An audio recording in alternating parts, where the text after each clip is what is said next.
आप सबको मेरी नमस्ते। मेरा नाम है अजय। मैं इस चैनल में आपको कहानियां सुनाता हूं, कभी तीसरी शक्ति के प्रकोप के बारे में बताता हूं तो कभी देव के चमत्कार किस्से सुनाता हूं। और आज का आर्टिकल हमारे पास आया है उत्तराखंड का एक छोटा सा गांव पड़ता है शेरा। और इस गांव की बनावट ऐसी है कि चारों तरफ से आपको पहाड़ मिलेंगे, किनारे पर एक नदी बहती हुई मिलेगी। और इस गांव को अगर आप देखोगे तो भाई आपका दिल यही करेगा कि एक मकान तो हम भी यहाँ पर बना लें। और उस गांव का रहने वाला चंदन के परिवार की बात करें तो उसके बुजुर्ग माता पिता, एक उसका बड़ा भाई जो आर्मी में ड्यूटी कर रहा है, और एक उससे बड़ी बहन जिसकी शादी देहरादून में हो चुकी है, अपने पति के साथ वेल सेटल्ड है। और यहाँ पर चंदन ने भी यही सोचा कि भाई जैसे ही मेरा इंटर कंप्लीट होगा तो भैया की सोर्स से या अपनी मेहनत से मैं भी आर्मी में निकल जाऊं तो भाई मेरी भी लाइफ सेट हो जाएगी। और इसकी किस्मत इसका यहाँ पर साथ देती हुई भी दिखी। इसने जैसे ही एक दो जगह भर्तियों में अपना नंबर डाला और इसका यहाँ पर सिलेक्शन होता हुआ दिखा। और चंदन का एक दोस्त भी काफी करीबी था, हरीश, जिसके भैया पिता बचपन में ही ये दुनिया छोड़कर चले गए और पूरी जिम्मेदारी इसके कंधों पर थी हरीश की एक छोटी बहन जो लगभग आप ये लगा लो हरीश से 1 साल छोटी, और एक उसकी यहाँ पर बूढ़ी माँ। अब यहाँ पर चंदन जैसे ही अपनी भर्ती को गया है तो सबसे हाय हेलो कर करा कर गया है। और खासकर जो हरीश की छोटी बहन थी रूपा, उससे भी मिल कर गया, क्योंकि अंदर खाने ये एक दूसरे को काफी ज्यादा पसंद करते थे। और ये बात कहीं ना कहीं हरीश को भी पता थी। तो यहाँ पर हरीश ने भी कह रखा था कि चंदन जैसे ही तू भैया फौजी बन जाएगा तो अपनी बहन की शादी मैं चंदन तेरे से करवा दूंगा। और ये सबको हाय हेलो बोलकर चला जाता है। और इसको अभी 6-7 महीने की ट्रेनिंग वहां पर करनी थी। और हरीश इधर अपना पीछे खेत में काम कर रहा था। तो इसकी बहन ने ये सोचा कि चलो जी भैया के लिए मैं खाना तो पहुंचा दूं। और ये जैसे ही खाने का टिफिन लेकर गई है अपने भाई हरीश के लिए, एक तरफ तो बैल है और एक तरफ इनका हल पड़ा हुआ है। और यहाँ पर इसका भाई तड़फ रहा है कि मुझे पानी पिला दो, मुझे पानी पिला दो। और ये सब चीज जैसे ही रूपा देखती है तो उसके रोंगटे खड़े हो जाते हैं कि मेरे भैया को क्या हो गया। और ये जैसे ही पानी का गिलास अपने भाई को देती है तो पानी पिए बगैर ही उसका भाई ये दुनिया छोड़कर चला जाता है। अब यहाँ पर होता क्या है, पीछे से बचे 2 लोग, एक बची रूपा और एक बची उसकी माँ का भी यहाँ पर रो रो कर बुरा हाल हो गया। आप ये लगा लो जैसे ही हरीश की 13वीं निपटी है उसके लगभग महीने आधे के बाद यहाँ पर उसकी माँ ने भी ये दुनिया छोड़ दी अपने बेटे के वियोग में। और इसी तरीके से ही अब यहाँ पर रूपा अकेली रह गई। कुछ समय तो भाई उसके रिश्तेदार, कभी कोई आया उसके साथ रहा, कभी कोई उसके साथ आकर रहा, लेकिन आपको भी पता है कि भाई कौन किसका कब तक सहारा बन जाएगा। इसी तरीके से ही लगभग 6-7 महीने बीते हैं और चंदन अपना काफी खुशी खुशी घर आया और रास्ते से मिठाई भी खरीद कर लाया, अल्मोड़ा से बाल मिठाई जो काफी ज्यादा फेमस होती है। उसने ये सोचा कि अब भाई एक डिब्बा मैं अपने हरीश भाई को दूंगा और एक डिब्बा अपने घर लेकर जाऊंगा। लेकिन जैसे ही चंदन उनके मकान में घुसा है तो क्या पता लगा कि यहाँ पर तो उसका दोस्त भी ये दुनिया छोड़कर चला गया और उसकी माँ भी ये दुनिया छोड़कर चली गई। जो रूपा पूरे गांव की सबसे ज्यादा सुंदर लड़की थी, उसका चेहरा भी काफी ज्यादा टेंशन में करूप सा हो गया। और रूपा ने जैसे ही चंदन को देखा है तो उसके गले लगकर यहाँ पर काफी ज्यादा रोने लग गई। और चंदन ने भी उसको काफी ज्यादा हौसला दिया कि रूपा तुम टेंशन मत लो, मैं तुम्हारे साथ हूँ, तुम चलो कोई बात नहीं, जाने वाला चला गया लेकिन तुम हिम्मत रखो, मैं तुम्हारे साथ हूँ। और इतना आश्वासन देकर भाई चंदन अपने घर चला गया। और ये पूरे महीने की इसको छुट्टी मिली। पूरे महीने इसने रूपा को कॉन्फिडेंस में लाया कि रूपा घबराओ मत, मैं हूँ, मैं तो तुमको दिख ही रहा हूँ, कोई दुनिया खत्म नहीं हो गई। चलो जी, उनकी आयु इतनी लिखी थी। और ये पूरा हौसले के साथ रूपा भी रिकवर करने लगी, फिर से अपना जीवन आगे को बढ़ाने लगी। गांव वाले भी उसका मदद करने लगे, किसी ने राशन दे दिया, किसी ने कुछ पैसा दे दिया, तो उसके घर बार का खर्चा चलने लगा। और चंदन जैसे ही यहाँ से जाने लगा है फिर से अपनी ड्यूटी के लिए, तो रूपा ने ये कहा कि चंदन, मैं तुम्हारा इंतजार करूंगी, जरा जल्दी आना और अपने माता पिता से बात करो, भाई मैं शादी तुमसे करना चाहती हूँ।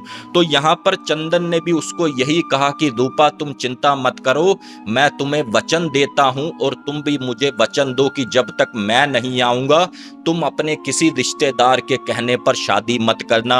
और रूपा भी यही कहती है कि मैं तुम्हें वचन देती हूँ, मैं इसी घर में तुम्हारा इंतजार करूंगी।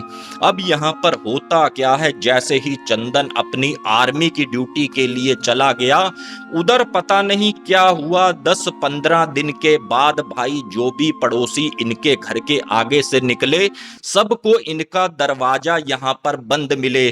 कुछ ने सोचा कि क्या पता बच्ची अपने रिश्तेदार के घर चली गई हो, लेकिन भाई बाहर से ताला भी तो लगाना बनता है।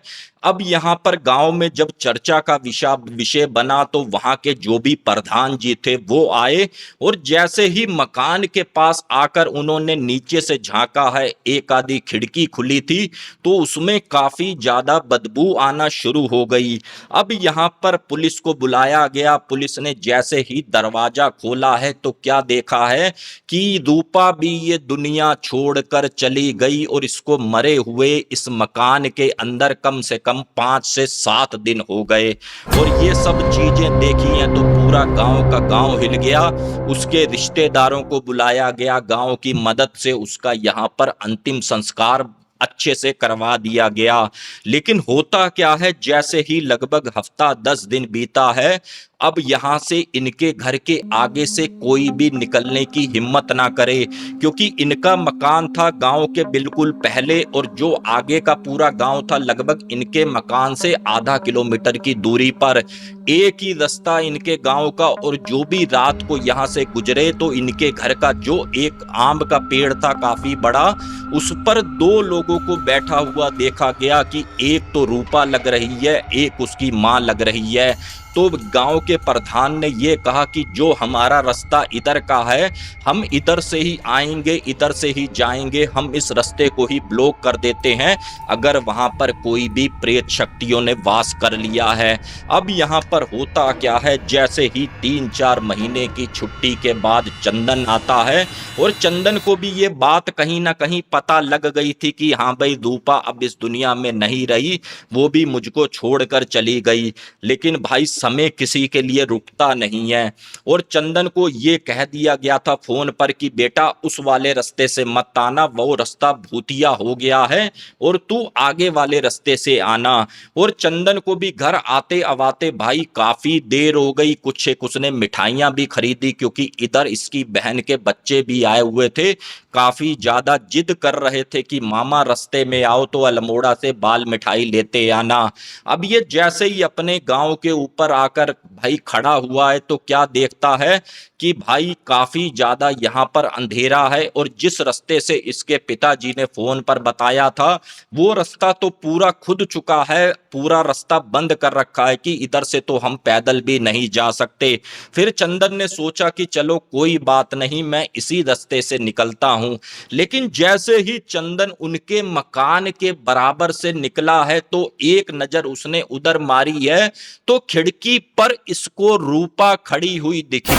अब यहाँ पर चंदन ने ये सोचा कि यार लगता है किसी ने गलत बात फैलाई है कि रूपा भी ये दुनिया छोड़कर चली गई है। भाई रूपा तो ये सामने खड़ी हुई है यार, मैं हर बार आया हूँ 2 मिठाई के डिब्बे लाया हूँ, एक मैंने इधर दिया है, और अब मैं इधर डिब्बा ना दूं तो कैसा बनेगा भाई, एक डिब्बा तो चलता ही है। और वो बिना किसी डर के, बिना किसी भय के सीधा दरवाजा खोलकर अंदर को चला गया। अब ये जैसे ही अंदर को गया है तो भाई पूरे घर में अंधेरा, वो दरवाजा खुला हुआ, और ठीक जैसे ही सीढ़ियां चढ़कर ऊपर को गया है तो दूर गैलरी में इसको रूपा खड़ी हुई दिखी। लेकिन जैसे ही इसका थोड़ा सा ओरा टूटा है उसी भाई प्रेत शक्ति का, तो क्या देखता है कि जो खिड़की पर दिख रही थी वो तो पूरी शक्ल रूपा की थी, लेकिन जो ये सामने दिख रही है ये तो कोई चुड़ैल सी है जिसका चेहरा पूरा जला हुआ है और कपड़े भी बिल्कुल रूपा की तरह पहने हुए हैं। इसके हाथ से भाई मिठाई गिरती है और ये तुरंत वहां से अपना मुड़ता है और तेज तेज कदमों से वहां से चलने लगता है। लेकिन जैसे ही दरवाजे तक पहुंचा है और ठीक इसको पीछे से आवाज आई है, चंदन। अब ये आवाज किसकी थी ये भी आपको बता दूं, हरीश की। और ये चंदन ने फिर हिम्मत जुटाई, अपने देवता को याद किया और ठीक अपने कदम बढ़ाता हुआ अपने घर में पहुंच गया। यहाँ पर इसकी काफी ज्यादा आओ भगत हुई। इसके माता पिता ने भी इसके लिए खाना बनाकर रखा था, लेकिन ये पता नहीं क्या हो, सबसे कटा कटा रहे और किसी से कोई भी बात ना करे। ये अपना जैसे ही दूसरे कमरे में गया है और ठीक मिठाई का डिब्बा इसने हाथ में रखा है, तो भाई जो भांजे भांजियों के लिए मंगवाया था, जब भांजे भांजी ने डिब्बा खोलकर देखा है तो ऐसा लग रहा था कि उसमें मिठाई किसी ने खा ली है। और यहाँ पर चंदन अब काफी तेज तेज रोना शुरू कर दिया। तो इसके भांजे भांजियां बोले कि मामा कोई बात नहीं, अगर मिठाई किसी ने रास्ते में खा ली, कुछ हो गया, आप इसमें इतना रोना रुलाना क्यों कर रहे हो। लेकिन इसका यहाँ पर रोना चंदन का बिल्कुल चुप ना हो। और जैसे ही उसके भांजे भांजियां गए हैं, नाना नानी मामा तो बहुत तेज रो रहे हैं, जरा एक बार आकर देखो तो सही क्या हो गया मामा को। और ये जैसे इसके माता पिता आए हैं और ये बोला इसके कंधे पे हाथ लगाकर कि चंदन बेटा क्या हो गया, तो यहाँ पर चंदन की बदली हुई आवाज निकल कर आई कि तुम लोग यहाँ से चले जाओ, मेरा भाई भी मर गया है और मेरी माँ भी मर गई है। अब जब इतना कहा है तो भाई जो इसकी बहन थी उसने सोचा कि भाई भाई भी मर गया है, मेरी बहन भी मर गई है, ये सब क्या कर, माँ भी मर गई है, क्या बोल रहा है ये, हम लोग तो सब पूरा का पूरा परिवार सामने खड़े हैं। और उसके बाद यहाँ पर बारी बारी उसके शरीर पर कभी उसका दोस्त हरीश आकर नाच नचा रहा है, कभी उसकी माँ आकर गिड़गिड़ा रही है कि भैया मुझे मेरे बच्चों से मिला दो, मेरे बच्चे कहाँ चले गए, मैं तड़फ रही हूँ, मैं भटक रही हूँ। और पूरी रात इनको सोने नहीं दिया। और जो चंदन के पिताजी थे, जितना उनको मंत्र जा पाता था, जितना वो जानकारी रखते थे, वो मंत्र पढ़ रहे हैं, उन पर फूंक रहे हैं, कुछ देर का आराम हो रहा है, फिर यहाँ पर चंदन की तबीयत कहीं ना कहीं वैसी होती जा रही है। अब ये जैसे ही यहाँ पर सुबह हुई है तो इन्होंने क्या किया, सबसे पहले अपने गांव के जो इनके पंडित जी थे और देवता का मंदिर था, ये सीधा वहां पर इसको लेकर गए। और इनके जो पंडित जी थे उन्होंने ये कहा कि इसको छल लग गया है, लेकिन घबराने की कोई बात नहीं है, मैं यहाँ से धागा बना देता हूँ और थोड़ी सी विभूति दे देता हूँ, बच्चे को कोई भी टेंशन नहीं होगी। अब यहाँ पर हरीश के माता पिता भी काफी ज्यादा घबराए कि भाई महीने की छुट्टी के लिए आया है, ये ड्यूटी भी इसने जाना है, अगर ऐसी बाधा हो गई तो ये ड्यूटी कैसे जाएगा। लेकिन जैसे ही धागा हाथ में बांधा है और भाई उसको विभूति वगैरह लगाई, तो चंदन यहाँ पर बड़ी जल्दी रिकवर होने लगा। लगभग 3-1 दिन तो चंदन बिल्कुल फिट रहा, चंदन को कुछ भी एहसास नहीं कि मेरे साथ उस रात क्या हुआ था। लेकिन यहाँ पर होता क्या है, फिर से चंदन ये कहता है जरा मैं मार्केट जा रहा हूँ, कुछ एक सामान खरीद कर ले आऊं। तो इसके पिताजी ये बोले कि बेटा ऐसा है, इधर के रास्ते से मत जा, तू इधर के रास्ते से जा। अब यहाँ पर चंदन ने उनका भी कहना माना, चलो जी इस रास्ते से चला जाता हूँ। लेकिन जैसे ही ये वापस आया है तो पता नहीं इसकी बुद्धि फिर क्या सनकी, और ये समय था लगभग शाम के 5 बजे 6 बजे का। और ये जैसे ही उनके दरवाजे के आगे पहुंचा है, हरीश के मकान के आगे, तो चंदन को क्या दिख रहा है कि उसका दोस्त सामने खड़ा है, उसको बुला रहा है और उसकी जो प्रेमिका प्रेमिका थी रूपा, वो भी इसको बुला रही है और ये कह रही है कि चंदन, जो तेरे हाथ में धागा है इसको उतार कर फेंक दे और जल्दी से तू भी हमारे पास आ जा। अब यहाँ पर चंदन ने वही धागा इस तरीके से तोड़ा है और ठीक उस मकान में चला गया। और यहाँ पर इनके घर वाले ये इंतजार कर रहे हैं कि बच्चा क्यों नहीं आया, बच्चा कहाँ गया। और यहाँ पर जैसे ही 9, साढ़े 9, 10 बजे का समय हुआ है, कुछ गांव के लोग इकट्ठा हुए कि भाई तुम्हारे घर तो नहीं आया, इधर तो नहीं आया। फिर यहाँ पर सीधा सीधा शक हुआ चंदन के पिता को कि मेरा लड़का कहीं और नहीं उसी मकान में ना चला गया हो। और जैसे ही 2, 4, 5 लोग मिलकर गए हैं तो क्या देखा है कि चंदन उन्हीं के मकान के अंदर बैठा हुआ है और एक उसके हाथ में बिल्ली है, उसको खींच रहा है, खा रहा है बड़े गंदे तरीके से। और ये चीज जैसे ही देखी है, इसके माता पिता पास गए हैं और उससे बोला कि चल घर चल, ये क्या कर रहा है। तो यहाँ पर चंदन की आवाज आई कि यही तो मेरा घर है, मेरा नाम हरीश है। कौन, किस चंदन की बात आप कर रहे हो, आपको दिख नहीं रहा? मेरी बहन यहाँ पर रूपा खड़ी है, मेरी माँ देखो यहाँ पर खड़ी है। और ये पूरा गांव देखे डरे भी, भाई क्या इसके साथ हो गया। इसको जैसे तैसे पकड़ा है और घर लेकर गए हैं, कुछ एक विभूति लगाई और उन्हीं के ब्राह्मण को बुलाया। लेकिन अब चंदन उनके भी कंट्रोल में ना आए तो उनके ब्राह्मण ने ये कहा कि भैया ऐसे ऐसे चले जाओ, पिथौरागढ़ से थोड़ी सी दूरी पर एक माता काली का काफी बड़ा मंदिर है, आप इसको वहां पर दिखाओ। और वहां पर एक ऐसे तांत्रिक बाबा भी हैं जो माता काली को पूछते हैं, ये बच्चा उन्हीं के ही काबू में आएगा।